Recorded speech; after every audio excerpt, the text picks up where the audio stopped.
ಮಲ್ನಾಡ್ ರೆಸಿಪಿಗೆ ಸ್ವಾಗತ. ಇವತ್ತು ತುಂಬ ರುಚಿಯಾಗಿ ಮನೆಯಲ್ಲೇ ನಾವು ಮಕ್ಕಳೆಲ್ಲ ತುಂಬ ಇಷ್ಟಪಟ್ಟು ತಿನ್ನುವಂತಹ ಚೀಸ್ ಬ್ರೆಡ್ ಆಮ್ಲೆಟ್ ಅನ್ನ ಹೇಗೆ ಮಾಡ್ಕೊಳ್ಳೋದು ಅಂತ ನೋಡೋಣ. ಕೇವಲ ಒಂದು 10ರಿಂದ 15 ನಿಮಿಷದ ಒಳಗಡೆಯಾಗಿ ಮಾಡ್ಕೊಳ್ಬಹುದು. ತಡ ಯಾಕೆ, ಇದನ್ನ ಮಾಡೋದು ಹೇಗೆ, ಹಾಗೆ ಏನೇನು ತಗೊಂಡಿದೀವಿ ಅಂತ ನೋಡ್ಕೊಳ್ಳೋಣ.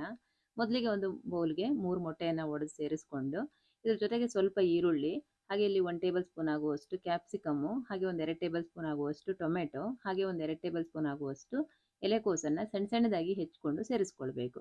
ಹಾಗೆ ಒಂದು 2 ಟೇಬಲ್ ಸ್ಪೂನ್ ಆಗುವಷ್ಟು ಕೊತ್ತಂಬರಿ ಸೊಪ್ಪು, ಇದನ್ನು ಕೂಡ ಸಣ್ಣದಾಗಿ ಹೆಚ್ಚಿ ಸೇರಿಸ್ಕೊಳ್ಳಿ.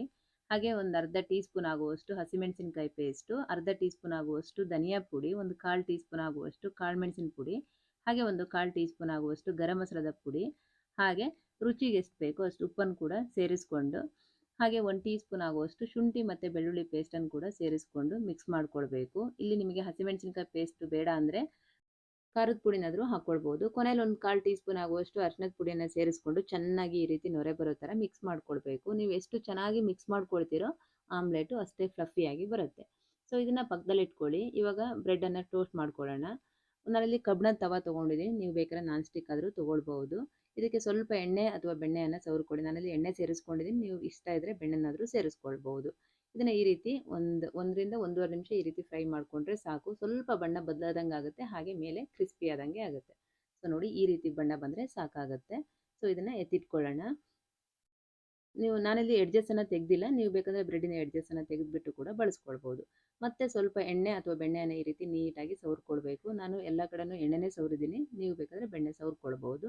ಇವಾಗ ಮೊದಲೇ ನಾವು ಚೆನ್ನಾಗಿ ಮಿಕ್ಸ್ ಮಾಡಿಟ್ಟಿರುವಂತಹ ಈ ಮೊಟ್ಟೆ ಮಿಶ್ರಣ ಏನಿದೆ ಇದನ್ನು ಸ್ವಲ್ಪ ಸೇರಿಸ್ಕೊಂಡು ಈ ರೀತಿ ಎಲ್ಲ ಕಡೆ ಎಷ್ಟು ಹಿಡಿಸುತ್ತೋ ಅಷ್ಟು ಹಾಕಿಬಿಟ್ಟು, ಬ್ರೆಡ್ ಸ್ಲೈಸನ್ನು ನಾವು ಟೋಸ್ಟ್ ಮಾಡಿ ಇಟ್ಕೊಂಡಿದ್ದೀವಲ್ಲ ಇದನ್ನು ನೋಡಿ ನೀಟಾಗಿ ಈ ರೀತಿ ಡಿಪ್ ಮಾಡ್ಕೊಳ್ಬೇಕು. ಎಲ್ಲ ಕಡೆ ಮೊಟ್ಟೆ ಅಂಶ ಹಿಡ್ಕೊಳ್ಬೇಕು.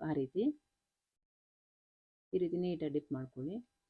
ಇದನ್ನು ಮಧ್ಯದಲ್ಲಿ ಸ್ವಲ್ಪ ಗ್ಯಾಪ್ ಜಾಗ ಬಿಟ್ಬಿಟ್ಟು ನೀವು ಇಟ್ಕೊಳ್ಬೇಕು. ಒಂದು 2-3 ನಿಮಿಷ ಆದಮೇಲೆ ಇದನ್ನ ಈ ರೀತಿ ಮಗುಚಿ ಹಾಕ್ಕೊಳ್ಬೇಕು. ಸ್ವಲ್ಪ ಅದ್ರ ಕಬ್ಬಿಣದ ಹಂಚಾಗಿರೋದ್ರಿಂದ ಸ್ವಲ್ಪ ಸಿದೋದಂಗೆ ಆಗಿದೆ, ತೊಂದರೆ ಇಲ್ಲ. ಈ ರೀತಿ ಎರಡೂ ಕಡೆ ಚೆನ್ನಾಗಿ ಬೇಯಿಸ್ಕೊಂಡು ಕೊನೆಯಲ್ಲಿ ನಾನಿಲ್ಲಿ ಚೀಸ್ ಸ್ಲೈಸನ್ನು ಇಟ್ಕೊಳ್ತಾ ಇದ್ದೀನಿ. ನಾನಿಲ್ಲಿ ಒಂದೇ ಇಡ್ತಾ ಇದ್ದೀನಿ, ನಿಮಗೆ ಇಷ್ಟ ಇದ್ದರೆ ಇನ್ನೊಂದು ಬ್ರೆಡ್ ಮೇಲೂ ಕೂಡ ಇಟ್ಕೊಳ್ಬೋದು. ಜಾಸ್ತಿ ಚೀಸ್ ಇಷ್ಟಪಡೋರು, ನನಗೇನು ಜಾಸ್ತಿ ಬೇಡ ಅನ್ನಿಸ್ತು, ಸೊ ಹಾಗಾಗಿ ಇಲ್ಲಿ ಒಂದನ್ನು ಇಟ್ಬಿಟ್ಟು ಈ ರೀತಿ ಕಟ್ ಮಾಡ್ಕೊಳ್ತಾ ಇದ್ದೀನಿ. ನೋಡ್ತಾ ಇದ್ದಂಗೆ ಮಾಡ್ಕೊಳ್ಬೋದು. ನೋಡಿ ಎಷ್ಟು ಈಸಿ ಅಲ್ವಾ, ಇಷ್ಟೇನಾ, ಇಷ್ಟು ಸಿಂಪಲ್ ಅನಿಸುತ್ತೆ. ಇದನ್ನೇ ನಾವು ಹೊರಗಡೆ ಹೋಗಿ ದುಡ್ಡು ಕೊಟ್ಟು ತಿಂತೀವಿ, ಅಲ್ಲಿ ಯಾವ ಎಣ್ಣೆ ಬಳಸ್ತಾರೋ, ಹಾಗೆ ಅಷ್ಟು ನೀಟ್ ಇರುತ್ತೋ ಇರಲ್ಲ ಅನ್ನೋದು ಒಂದು ಮನಸ್ಸಲ್ಲಿರುತ್ತೆ ಅಲ್ವಾ. ತುಂಬ ಈಸಿಯಾಗಿ ಸಿಂಪಲ್ಲಾಗಿ ಕೇವಲ 10 ನಿಮಿಷದಲ್ಲಿ ಎಲ್ರಿಗೂ ಇಷ್ಟ ಆಗುವಂತಹ ಚೀಸ್ ಬ್ರೆಡ್ ಆಮ್ಲೆಟನ್ನು ಮಾಡ್ಕೊಳ್ಬೋದು. ಈ ಚೀಸ್ ಬ್ರೆಡ್ ಆಮ್ಲೆಟ್ಗೆ ಚಾಟ್ಸಿಗೆಲ್ಲ ಬಳಸ್ತೀವಲ್ವಾ ಪುದೀನ ಚಟ್ನಿ, ಸೊ ಅದು ತುಂಬ ಚೆನ್ನಾಗಿರುತ್ತೆ. ಇಷ್ಟ ಇದ್ದರೆ ನೀವು ಅದನ್ನು ಕೂಡ ಮಾಡ್ಕೊಳ್ಬೋದು. ಅದನ್ನು ಹೇಗೆ ಮಾಡ್ಕೊಳ್ಳೋದು ಅಂತ ಹೇಳಿ ನಾನು ಆಲ್ರೆಡಿ ವಿಡಿಯೋವನ್ನು ಅಪ್ಲೋಡ್ ಮಾಡಿದ್ದೀನಿ, ನನ್ನ ಚಾನಲಲ್ಲಿ ಇರುತ್ತೆ, ನೀವು ಬೇಕಂದರೆ ಚೆಕ್ ಮಾಡ್ಕೊಳ್ಬೋದು.